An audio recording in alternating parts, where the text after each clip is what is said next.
எல்லாருக்கும் வணக்கம். நான் உங்கள் ஐஸ்வர்யா வசந்தகுமார். நான் ரொம்ப வருஷம் கழித்து வீடியோ போட ஸ்டார்ட் பண்ணுறேன். இன்றைக்கி டெய்லி மார்னிங் ரொட்டீன் பார்க்கலாம். வாசல் தெளித்து கோலம் போட்டுட்டு விநாயகர் பாட்டை டிவியில் போட்டுட்டு சமையலை ஸ்டார்ட் பண்ணிட்டேன். ஃபஸ்ட்டு பால் காய்ச்சிட்டு இன்றைக்கி சப்பாத்தியும் உருளைக்கிழங்கு மசாலாவும் செய்ய போகிறேன். அதுதான் பிரேக்ஃபாஸ்ட்டும் லஞ்சும்.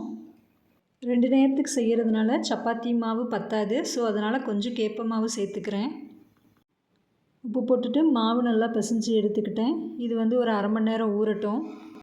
பாலில் நாட்டு சர்க்கரையும் ஹார்லிக்ஸும் போட்டு வச்சுட்டா பிள்ளைங்க எந்திரிச்சதுக்கப்புறம் குடிப்பாங்க. உருளைக்கிழங்கு மசால் செய்ய போகிறேன். உருளைக்கிழங்கு வெந்துட்டுருக்கு. அதுக்குள்ளே இதுக்கு தேவையான வெங்காயம் தக்காளி எல்லாத்தையும் கட் பண்ணி வச்சுக்கலாம். உருளைக்கிழங்கு இன்னும் விசில் வராததுனால நான் வாசலில் கோலமெல்லாம் போட்டு முடிச்சிட்டேன். அப்படியே வீட்டுக்கு பின்பக்கம் சமையலுக்கு கொஞ்சம் கறிவேப்பிலை பறிச்சுக்கிட்டேன். உருளைக்கிழங்கு நல்லா வெந்துருச்சு. ஸோ இப்போ நான் மசால் செய்ய போகிறேன். இது பூரிக்கிழங்கு, பூரிக்கு நல்லாயிருக்கும். நான் இன்றைக்கி சப்பாத்திக்கு செய்கிறேன். கடுகு தாளிச்சிட்டு கட் பண்ணி வச்சுருந்த வெங்காயம் தக்காளி பச்சை மிளகா பூண்டு எல்லாத்தையும் போட்டு நல்லா வதக்கிட்டு வேக வச்ச உருளைக்கிழங்கு உப்பு பெருங்காயம் மஞ்சள்தூள் எல்லாத்தையும் சேர்த்துட்டு தண்ணியை ஊற்றி ஒரு கொதி வந்ததுக்கப்புறம் கடலை மாவு 2 ஸ்பூனை போட்டு நல்லா கரைச்சி ஊற்றிட்டா நம்மளுக்கு உருளைக்கிழங்கு மசால் ரெடி ஆகிடும்.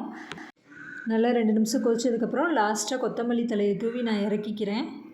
இப்போ அடுத்து சப்பாத்தியை நல்லா உருட்டி தேய்ச்சி போட்டு எடுத்துடணும்.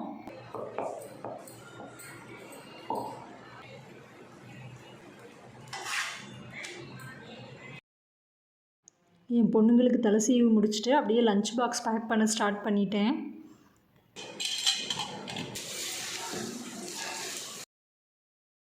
லஞ்ச் கூடையில் டிஃபன் பாக்ஸ் எல்லாம் எடுத்து வச்சுக்கிட்டு வாட்டர் கேனில் தண்ணி பிடிச்சிக்கிட்டு சாப்பிட்டு அவங்க கிளம்பிடுவாங்க. பிள்ளைங்க ஸ்கூலுக்கு போனதுக்கப்புறம் நான் ஒரு பிளாக் காஃபி போட்டு குடிச்சிட்டு கிச்சனெல்லாம் க்ளீன் பண்ணிவிட்டு வீடெல்லாம் நல்லா கூட்டிகிட்டு இன்றைக்கி நான் மார்னிங் ரொட்டீனை முடிச்சுக்கிட்டேன். ஓகே ஃப்ரெண்ட்ஸ், நாளைக்கு வேறொரு வீடியோவில் பார்க்கலாம். நான் போயிட்டு வரேன். பாய்.